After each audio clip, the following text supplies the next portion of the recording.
Alright, hello everyone. If you didn't already get it by my visual aids, I'm going to be talking to you about marijuana and why it's time for legalization.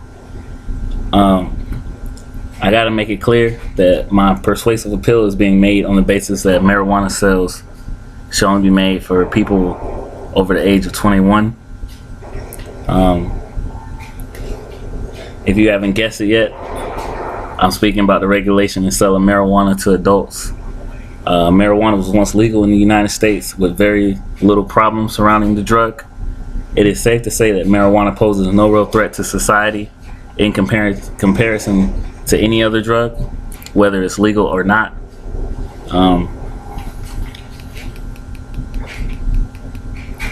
Let's start out with the costs and effects of prohibition and moving towards the actual negative health consequences surrounding cannabis.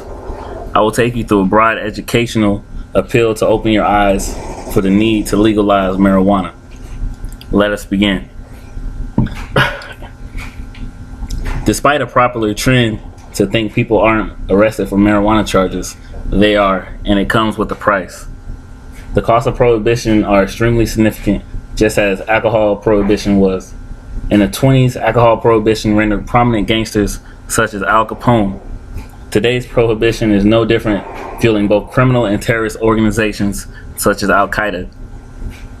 According to the U.S. Justice Department, there were over 720,000 marijuana-related arrests made in 2001. Over 720,000. 88% were just mere possession.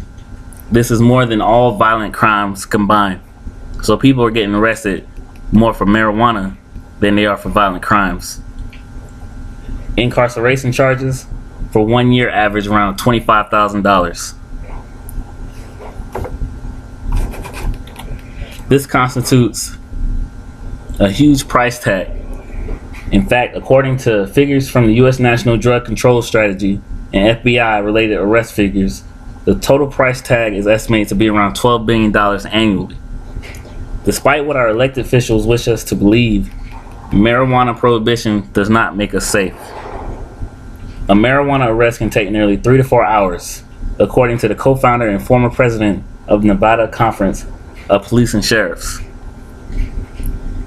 This could be time spent that police could be using for violent criminals and even drunk drivers. Our police are using more time to try to find people who are using marijuana than they are actually trying to find the criminals on the street. There are currently over 2 million incarcerated inmates in the United States. This is more than all of Europe combined and more than any single country has produced in the world, including China and Russia. Nearly 50% of these inmates are there for drug-related offenses. Prisoners regularly use marijuana in maximum security prisons. It is ridiculous to think we can prohibit it from every square mile of this country. Why can't we even keep it out of our prison systems? Just as many of you people believe that marijuana prohibition protects us, it is diminishing quantity of people still believing in the reefer madness phobia. It may surprise you, but since 1988, the amount of Americans supporting the legalization of marijuana has doubled from 20 to 40%, according to a 2002 scientific poll commissioned by Time and CNN.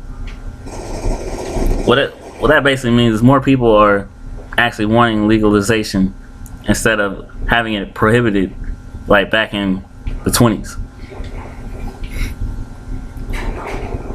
So to move on, marijuana is relatively safe in comparison to that of alcohol and tobacco, are two regulated drugs. Upon case review, the administration law judge of the DEA, Francis Young, noted in 1988 cannabis to be one of the safest drugs known to man. In fact, in the entire history of medical literature, for the last 1,000 years, there is not one single recorded death from a marijuana overdose. Compare that with 7,600 overdoses related to over-the-counter medications such as aspirin on a daily basis. There's actually a good film that speaks about the causes and effects of taking over-the-counter drugs. It's called Bigger, Stronger, Faster, and they really break it down to how aspirin and anything like that could be more dangerous than actually weed and even steroids.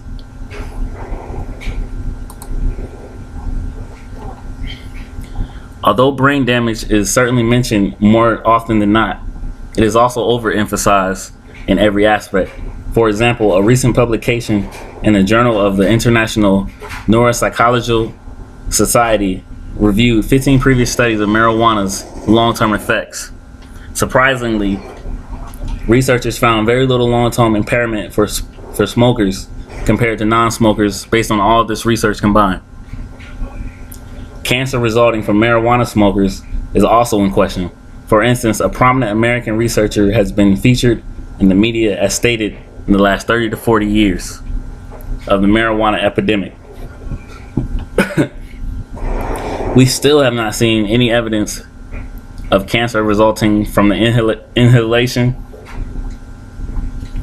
of marijuana smoke, although chronic bronchitis can be a result. Legalization will bring in tax revenue, will prevent children from obtaining the drug with ID checks, and will secure our personal liberties. Children are more likely to get a hold of beer than marijuana, according to distinguished surveys. If we regulate marijuana, the same effect could happen. In addition, keep in mind marijuana advertisement would be banned, driving while under the influence banned, and finally, public intoxication would still be prohibited under legalization. Remember, legalization is just another word for regulation. People, there is no better time to do this than right now. Everyone needs to spread the word. Legalization will free up police time, bring in revenue, bolster the economy, and restore freedom to adults. This issue is important to each of us, whether we smoke or not. I encourage you all to join the Marijuana Policy Project and NORML. That's NORML. Do not hesitate to write to elected officials when it is free, and with websites we can all Google and research. The science surrounding marijuana points to legalization, and well as logic. Do not let your emotions and fear blind you of the truth. That's all I have to say.